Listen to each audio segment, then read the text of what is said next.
आज दोस्तों हम लोग बात करने जा रहे हैं लो बीपी यानी कि ब्लड प्रेशर के कम हो जाने के बारे में बात करने जा रहे हैं। तो कितना नॉर्मल होता है और लो बीपी कब कहते हैं इसके बारे में हम लोग बात करेंगे। क्या-क्या कॉमन कारण हो सकते हैं, एक ऊपर वाली एक नीचे वाली, इसको सिस्टोलिक कहते हैं, सिस्टोलिक ब्लड प्रेशर, इसको नीचे वाले को डायस्टोलिक ब्लड प्रेशर कहते हैं।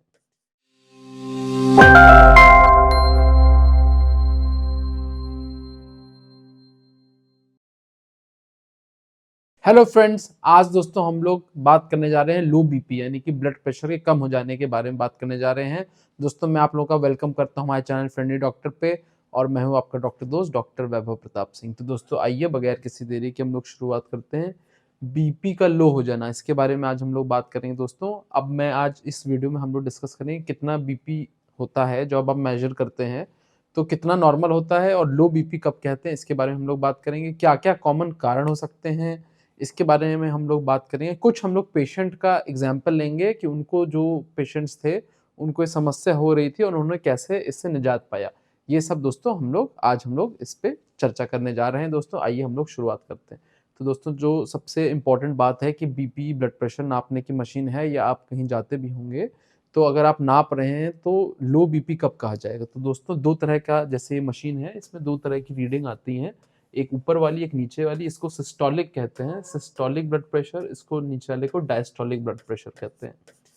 तो दोस्तों ये वाला जब 60 से कम आएगा और ये वाला जब 90 से कम आएगा, यानी कि ये ऊपर वाला अगर आपकी ये जो 120 में दिख रहा है इसमें आपकी वैल्यू आ रही है मान लीजिए 80, तो आपको लो बीपी कहा जाएगा। या फिर ये भी आपका कम आ रहा है 70 आ रहा है और ये भी आपका कम आ रहा है 40 50 ऐसे आ रहा है, तो दोस्तों इस समस्या को लो बीपी की समस्या कहा जाएगा।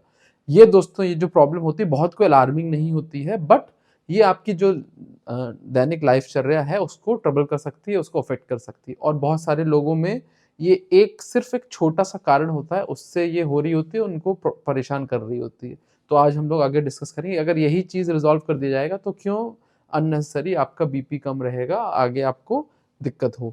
तो आज हम लोग इसी पे बात करेंगे। तो दोस्तों ये 90 और 60 की वैल्यू याद कर लीजिए, इसके ऊपर बीपी आ रहा है तो नॉर्मल है, इसके नीचे अगर आ रहा है तो आपका लो बीपी की समस्या है। और उसके आगे हम लोग बात करेंगे कि लो ब्लड प्रेशर के दोस्तों टाइप्स समझना बहुत ज़रूरी है। तो दोस्तों 3 मुख्य टाइप होते हैं, उसमें भी ये 2 मेन होते हैं।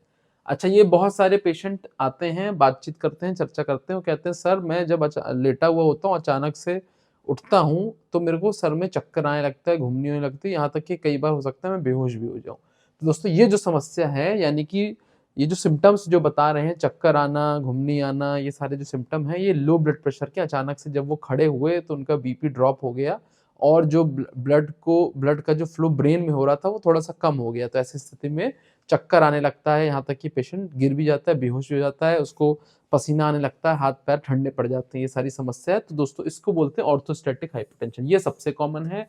बहुत सारी फीमेल्स प्रेगनेंसी में यानी कि जब वो गर्भवती होती हैं तो वो ये ऑर्थोस्टैटिक हाइपरटेंशन फील कर रही होती हैं, इस पे भी आज हम लोग अभी बात करेंगे।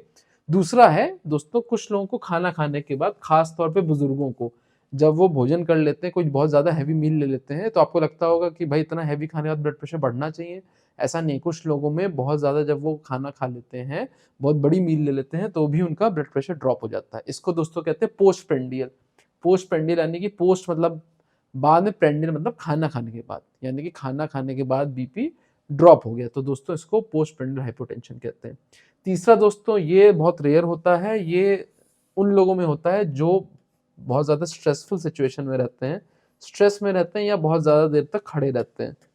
जैसे कि सिक्योरिटी गार्ड्स हो गए या बहुत लंबा जो लेक्चर लेने वाले टीचर्स हैं, पढ़ाने वाले जो टीचर्स हैं, बहुत लंबे देर तक खड़े रहते हैं, उनमें ये समस्या हो सकती है। बहुत ज़्यादा देर तक खड़े रहते हैं तो उनको ये वाला बीपी ड्रॉप हो जाता है और वो हो सकता है, कई बार होता भी है, आप स्कूल में बच्चे होते हैं, बहुत देर तक खड़े रहते हैं, असेंबली खड़े रहते हैं, अचानक से बेहोश हो जाते हैं या कोई स्कूल का कोई प्रोग्राम चल रहा होता है तो अचानक से वो पूरा गिर जाते हैं, उनका ब्लड प्रेशर कम हो जाता है। तो दोस्तों ये उसको समस्या को यही होती है न्यूरली मीडिएटेड हाइपरटेंशन। कोई इसमें अगर ये हो रहा है, आपके बच्चे को हुआ हो या किसी बुजुर्ग को हुआ हो, किसी भी व्यक्ति को हुआ हो, उस तरीके से एक बार हुआ हो तो ज़्यादा कोई चिंता करने की आवश्यकता नहीं है।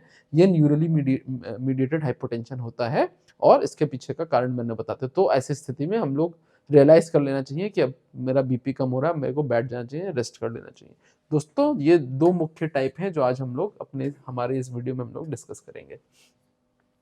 अब दोस्तों सिम्टम्स क्या आएंगे, सिम्टम्स मैंने मोटा मोटा बता दिया आपको। अचानक से चक्कर आने लगेगा, कमजोरी लगेगी, थकावट सी लगने लगेगी, यहाँ तक कि आप कोलैप्स भी कर सकते हैं, हाथ पैर आपके ठंडे पड़ सकते हैं। ये दोस्तों ये इस तरह के जो सिम्टम्स हैं वो लो ब्लड प्रेशर के सिम्टम्स हैं। कई बार दोस्तों लो ब्लड प्रेशर के कुछ कॉजेज भी होते हैं, कॉजेज होते हैं। अब ये सारी चीज़ें दोस्तों हो अगर हैं आपके लाइफ में तो इनको आप करेक्ट कर लेंगे तो जो ब्लड प्रेशर आपका कम हो रहा है उसकी समस्या से आप निजात पा जाएंगे। दोस्तों सबसे कॉमन होता है डिहाइड्रेशन, यानी कि शरीर में सॉल्ट की कमी होना, पानी की कमी होना। तो जो लोग बहुत ज़्यादा मान लीजिए पानी कम ले रहे हो, या बहुत ज़्यादा ऐसी फीमेल्स होती हैं डाइटिंग कर रही होती है, सॉल्ट का इंटेक कम कर देती हैं, तो ऐसी स्थिति में उनको ये लो ब्लड प्रेशर की समस्या हो सकती है। बहुत सारे लोग जो ब्लड प्रेशर कम करने की दवाइयाँ खा रहे होते हैं, हो सकता है उनको ये समस्या हो रही हो, और उनको हो सकता है डोज जो है ब्लड प्रेशर की डोज या दवाइयाँ कम करनी पड़े। इसलिए भी ब्लड प्रेशर नापना ज़रूरी है कि आप हो सकता है ब्लड प्रेशर आपका हाई रहता हो, आप दवाई खा रहे हो,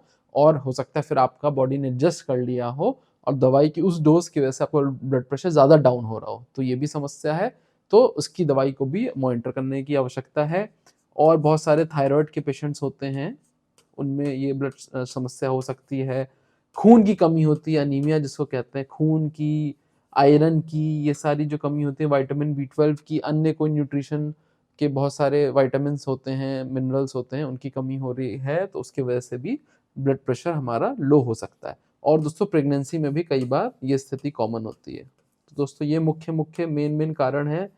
ज़्यादातर दोस्तों यही डिहाइड्रेशन का कॉमन कारण होता है। बहुत ज़्यादा आप फ्लूइड कम ले रहे हो, पानी का सेवन कम कर रहे हो, सॉल्ट आपके शरीर से निकल गया हो, तो ऐसी स्थिति में ब्लड प्रेशर आपका ड्रॉप हो जाता है, कम हो जाता है। अब दोस्तों अगर ब्लड प्रेशर आपका बार बार कम हो जाता है तो टेस्ट आप जो मेन एक थोड़े एक तो ब्लड प्रेशर आप नापते रहेंगे, एक बार नापा आपने, कोई ऐसा आपको चिंता करने की आवश्यकता नहीं। बार बार अगर आप नाप रहे हैं, डॉक्यूमेंट हो रहा है कि ब्लड प्रेशर कम हो जाता है आपका बार बार, तो कुछ ना कुछ प्रॉब्लम हो रही होगी। ये सारी चीज़ें तो आप ऑब्जर्व कर ही लें कि कहीं आप पानी का सेवन प्रॉपर हो सकता है कम ले रहे हो, या हो सकता है नमक आप शरीर में कम ले रहे हो। और अगर जो टेस्ट है हीमोग्लोबिन की टेस्ट करा लें। बहुत सारी फीमेल्स होती हैं खास तौर पे, उनका हीमोग्लोबिन 10 से कम होता है, उनको पता भी नहीं होता है, और वो इस लो बीपी लो ब्लड प्रेशर की समस्या से पीड़ित होती हैं। अपना दोस्तों थायराइड का प्रोफाइल करा लें। मैं जैसे बता रहा था, अगर थायराइड की शरीर में कमी होगी तो ब्लड प्रेशर भी आपका कम हो जाएगा, लो बीपी की समस्या आपको रहेगी। और साथ ही साथ हार्ट को चेक करने के लिए बेसिक ईसीजी का जो टेस्ट होता है ये आप करा लें। ये सब दोस्तों कर लेंगे तो एक आपको आइडिया लग जाएगा कि इस कारण की वजह से मेरा ब्लड प्रेशर कम हो रहा था, उसको हम लोग करेक्ट करेंगे, ठीक हो जाएंगे। अब दोस्तों मैं कुछ पेशेंट्स का एग्जाम्पल लेता हूँ जिनको ये सब समस्या थी। तो सबसे पहले हम लोग जो पेशेंट नंबर 1 है, ये सब हाइपोथेटिकल पेशेंट्स हैं, उन सब की आज हम लोग बात करने जा रहे हैं। तो ये कह रही थी कि जब भी मैं अचानक से खड़ी हो जाती थी तो मेरे को चक्कर आता था, सर पे हल्का-हल्का लाइट हेडेडनेस सर पे हल्का-हल्का लगने लगता था, और जब मैं बहुत ज़्यादा काम कर लेती थी उसके बाद ऐसा बहुत होता था, और मेरे काम को ये सारी चीज़ें अफ़ेक्ट करने लगी। तो जब मैंने डॉक्टर से डिस्कस किया, यानी कि ये अचानक से बैठी, अचानक से खड़ी हुई, तो इनको चक्कर आने लगा, सर को हल्का-हल्का लगने लगा, ऐसा बार-बार हो रहा था। ये बहुत दोस्तों कॉमन सिम्पटम है। बहुत सारे पेशेंट्स इस तरह के सिम्पटम्स को लेके डेली दिखाते हैं अपने डॉक्टर को, तो उनको जो समस्या होती है, इनके भी डॉक्टर ने डायग्नोस किया ऑर्थोस्टैटिक हाइपोटेंशन।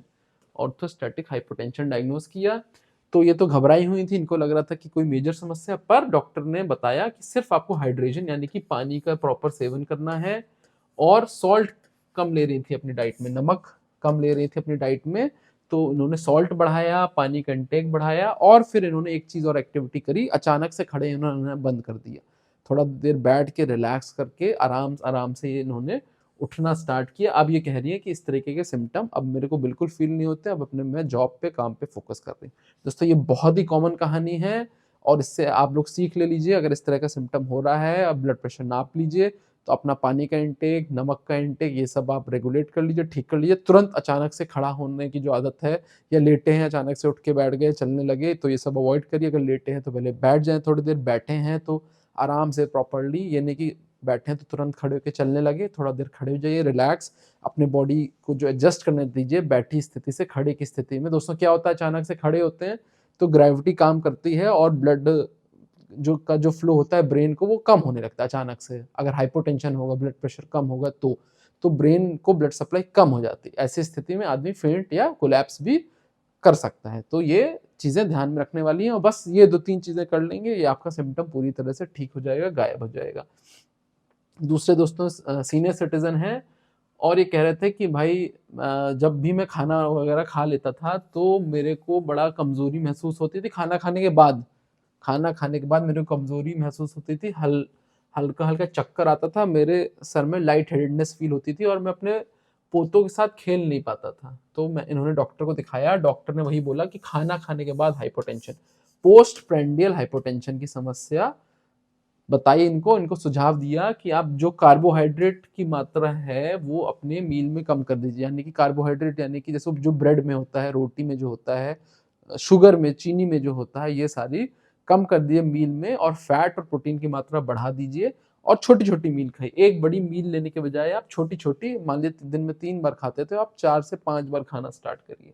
तो इन्होंने ये सारी चीज़ें करी और अब इनको इस प्रकार के जो सिम्पटम्स हैं वो नहीं हो रहे हैं और ये ठीक हो रहे हैं। तो ये पोस्ट प्रेंडियल यानी कि खाना खाने के बाद हाइपोटेंशन, लो बीपी की समस्या थी। खाना खाने के बाद लो बीपी खास तौर पे बुजुर्गों में होता है। ये भी दोस्तों काफ़ी कॉमन है और ये इस तरीके का डायग्नोसिस बन नहीं पाता है तो परेशान रहते हैं। उनको समझ नहीं आता है कि भाई पूरा स्ट्रेंथ नहीं लग रही है मुझे, खाना खाने के बाद थोड़ा-सा कमज़ोरी टाइप की लग रही है। तो उसको आप अल्टरनेटिव है कि हल्की-हल्की मील्स जो हैं और थोड़ा-सा शुगर की मात्रा खाने में कम कर देंगे और मील जो है 3 मील ले रहे थे तो आप 4-5 मील में डिवाइड कर लेंगे तो आपको बेहतर लगने लगेगा, लो बीपी की समस्या से आप निजात पा जाएँगे। तीसरा दोस्तों एथलीट्स होते हैं, ये थोड़ा रेयर है, तो इनमें जब बहुत ज़्यादा वर्कआउट एक्सर्ट कर लेते हैं, सॉल्ट वगैरह उनके शरीर से निकल जाता है, तो उनको भी ये लो ब्लड प्रेशर की समस्या हो जाती है। तो इनको जो सप्लीमेंट्स होते हैं, बहुत सारे ऐसे ड्रिंक्स आते हैं जो सोडियम पोटेशियम प्रोवाइड करते हैं, बॉडी में इलेक्ट्रोलाइट्स प्रोवाइड करते हैं, वो उनका ये सेवन कर लेंगे वर्कआउट के दौरान, वर्कआउट के बाद अपने शरीर को फ्लूइड से रिप्लेनिश कर लेंगे। ये यूजुअली डिहाइड्रेट हो जाते हैं, इतना पसीना वगैरह बह जाता है तो इनको लो ब्लड प्रेशर की समस्या हो जाती है, तो उससे रिप्लेनिश कर लेंगे तो इनको भी ठीक लगेगा, इनका भी जो समस्या है उससे निजात पा जाएंगे। तो दोस्तों हम लोग ने पेशेंट के टेस्टिमोनियल्स तो सुने ही, तो अब इसका हम लोग एक बार फाइनली डिस्कस कर लेते हैं इसको कैसे मैनेज करें। दोस्तों लाइफस्टाइल में चेंजेस करके, पानी ठीक ठाक सेवन करके, अगर थायराइड है तो उसकी दवाई लेके और डाइटरी एडजस्टमेंट जो मैं बता रहा था, अगर पोस्ट प्रेंडियल वाला है आपको लो बीपी की समस्या तो उसको डाइट को छोटे-छोटे पार्ट्स में डिवाइड करके, दोस्तों दवाइयाँ भी बहुत आती हैं, अगर ये सारे मैन्यूवर काम नहीं आ रहे हैं तो आप दवाइयों का भी सहयोग ले सकते हैं। बाकी दोस्तों एक्सरसाइज रेगुलरली करना चाहिए और स्पेसिफिक स्ट्रैटेजी जैसे कि ऑर्थोस्टैटिक था कि अचानक से अगर आप बैठे हैं तो खड़े हो रहे हैं, चलना स्टार्ट कर, तो ये सारी चीज़ें आपको ग्रेजुअली आराम-आराम से करनी है। और पोस्ट प्रेंडियल जो मैं बता रहा था, खाने के बाद जो हाइपोटेंशन हो रहा था उसमें हल्की छोटी-छोटी मील्स में डिवाइड कर दिए। तो ये सारे चीज़ें आप कर लेंगे तो मैनेज कर सकें। एक दोस्तों मैं और कहना चाहूँगा कि जो ऑर्थोस्टैटिक हाइपोटेंशन होता है दोस्तों, जो ये हमारी पैर की जो काफ मसल्स होती हैं, ये ब्लड को वापस ब्रेन में भेजने के लिए काफ़ी हेल्पफुल, वापस हार्ट से ब्रेन में भेजने के लिए काफ़ी हेल्पफुल होती है।